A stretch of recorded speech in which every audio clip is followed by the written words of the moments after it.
আমার নাম শিল্পা। আমার সর্বনাশ হয়ে গেল। আরে বাবা, তোমার কি হয়েছে?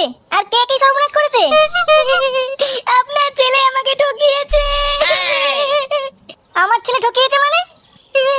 আপনার ছেলে আমাকে বিয়ে করে পালিয়ে এসেছে। সে কি গো, এইসব কি বলছো? কি অলক্ষণী কথা? কি হয়েছে এখানে? এই দেখো গো, এই মেয়েটা বলছে ও নাকি ফুটোর বউ। আমার ফুটো নাকি ওকে বিয়ে করেছে। বিয়ে করেছে মানে? ঘরে বউ থাকতে আবার বিয়ে করেছে? এটা কি লেওনার কথা নাকি? বৌমা, ও বৌমা! কি হয়েছে বাবা? এই দেখো, এই মাগি কি বলছে, ফুটো নাকি ওকে বিয়ে করেছে।